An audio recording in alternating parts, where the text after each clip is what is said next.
क्यों जलाना चाहिए। अगर पूजा के दौरान हम जब पूजा करते हैं उस टाइम तुलसी में दीपक जलाते हैं तो उससे हमें क्या फ़ायदा होता है। ऐसा मान्यता है हमारे हिंदू धर्म के अंदर कि तुलसी में पूजा के दौरान घी का दीपक जलाना अत्यंत शुभ और फलदायी माना जाता है। ऐसा करने से व्यक्ति को माँ लक्ष्मी की कृपा प्राप्त होती है, जिससे घर की आर्थिक परेशानियाँ दूर होने लगती हैं। इसके साथ ही सुख समृद्धि का वास होता है। तो आइए मैं बताती हूँ आपको कि तुलसी में दीपक जलाने का क्या महत्व है। तो एक बार क्या हुआ कि भगवान श्री कृष्ण और सत्यभामा देवी सत्यभामा बैठे थे। तो देवी सत्यभामा ने भगवान श्री कृष्ण से पूछा कि हे भगवान, तुलसी में दीपक जलाने का क्या महत्व है, क्यों तुलसी में दीपक जलाते हैं।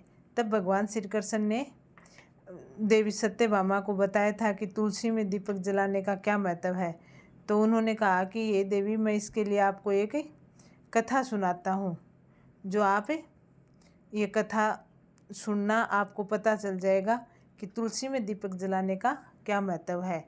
तो श्री कृष्ण जी कहने लगे कि हे देवी सत्यभामा, आप इसको ध्यान से सुनना और फिर मेरे को बताना कि तुलसी में दीपक जलाने का महत्व आपको समझ में आया नहीं आया।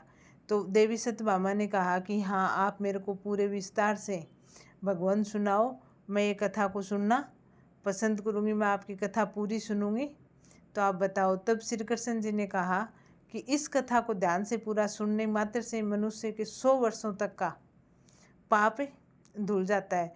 तुलसी के पास दीपक जलाने का महत्व प्राप्त इतना पुण्य है कि 100 वर्ष तक जो पाप करते हैं वो भी नष्ट हो जाता है। फिर माता लक्ष्मी तो भगवान आप जल्दी सुनाओ, तो वो सुनाने लग जाते हैं कि दक्षिण दिशा में तुंगभद्रा नामक नदी के किनारे एक बहुत सुंदर नगर था, जिसका नाम था हरिपुर। नाम एक अत्यंत सुंदर नगर बसा हुआ था। उस नगर में एक मनोहर नाम का ब्राह्मण निवास करता था। वह अत्यंत गुणवान, चरित्रवान, धर्म कार्य करने वाले था तथा वेदों के मार्ग पर चलने वाला था। उन्होंने समस्त शास्त्रों का अध्ययन किया था और उस ब्राह्मण को सब चीज़ों का ज्ञान था। लेकिन उनकी जो पत्नी थी, उनको सब दुराचारणी कहते थे, क्योंकि वो हमेशा ब्राह्मण को अपशब्द बोलती थी, ब्राह्मण का कभी साथ नहीं देती थी।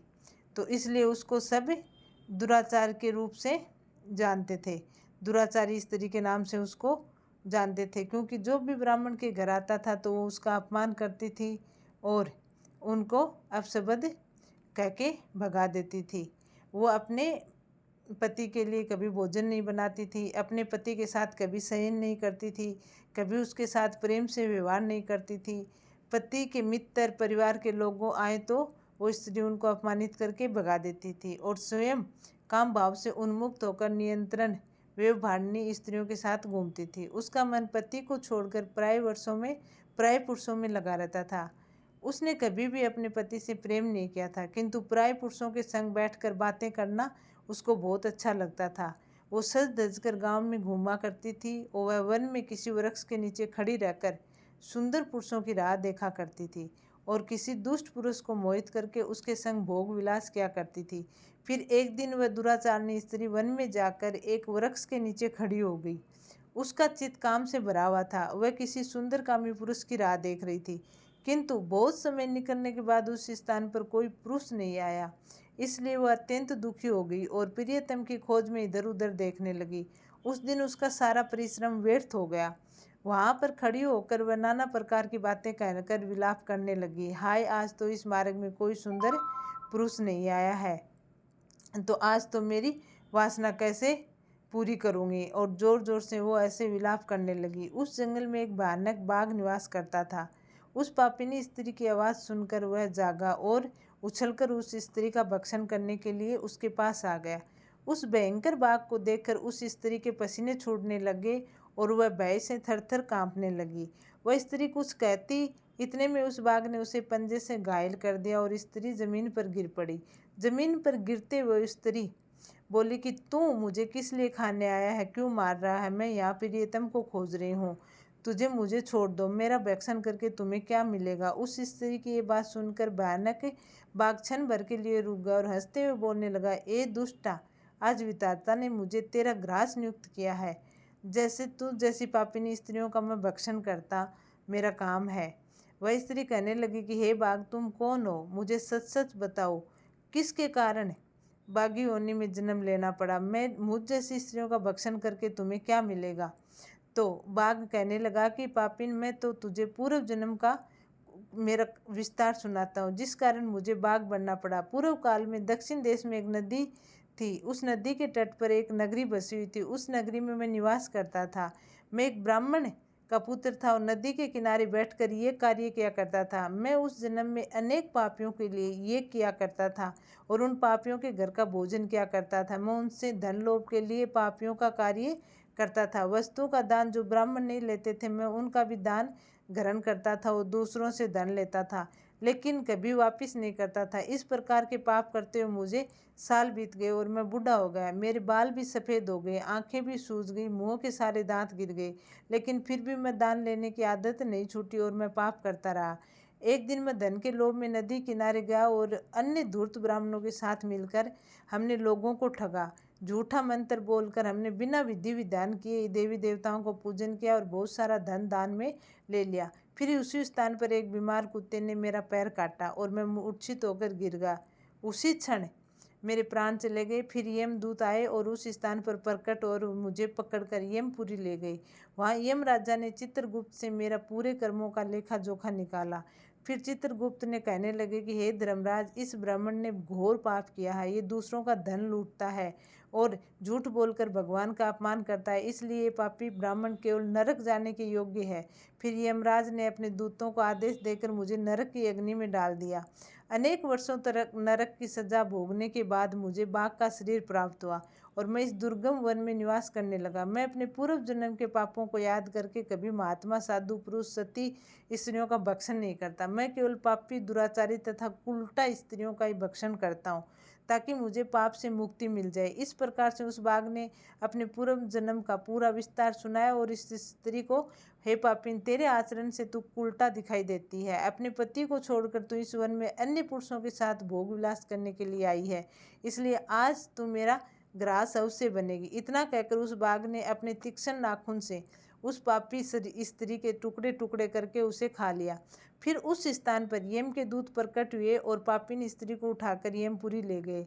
वहां पर उसे यमराज के सामने खड़ा किया। फिर चित्रगुप्त से उस स्त्री का लेखा जोखा निकालते हुए यमराज कहने लगे कि धर्मराज, स्त्री तो अत्यंत पापिन है, इस घोर पाप किया है, इसे नरक के सिवा और कोई जगह नहीं मिलनी चाहिए। ये अपने पति को भूलकर पराये पुरुषों के साथ भोग विलास किया करती थी। उसके पाप को सुनकर यमराज ने उस स्त्री को अग्नि से भरे एक कुंड में डाल करने का आदेश दे दिया।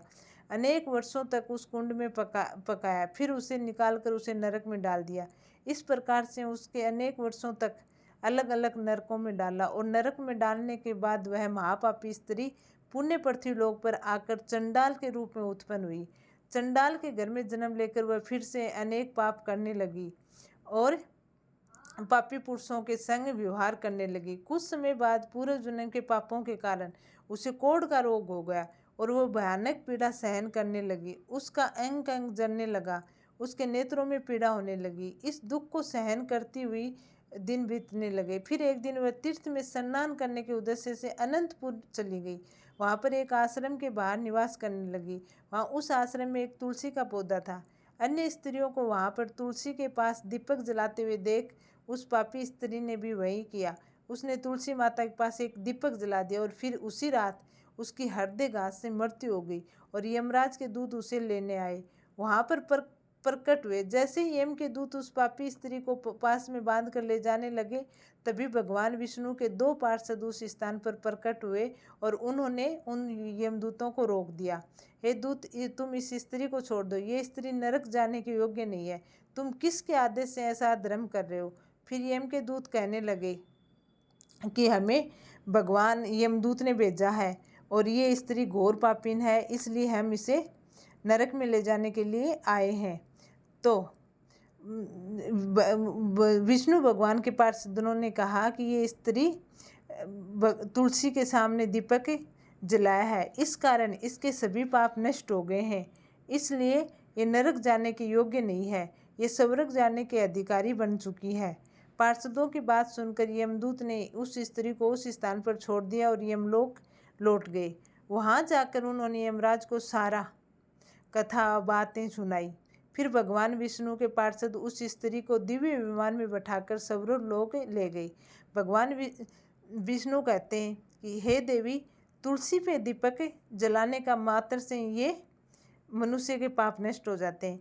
तो इस प्रकार श्री कृष्ण जी ने देवी सत्यभामा को ये कथा सुनाई। तो सत्यभामा ने कहा कि हे भगवान, मैं आज समझ गई हूँ कि तुलसी के पास दीपक जलाने के कितने पापों का नाश होता है और सुख समृद्धि की प्राप्ति होती है। रोज़ तुलसी के पास दीपक जलाते समय इस मंत्र का उच्चारण जरूर करें। प्रिय तुलसी, मैं आपको नमन करती हूँ, आप मुझे उच्च बुद्धि दो। हे वंदना, आप मेरे मन को रोशन करो।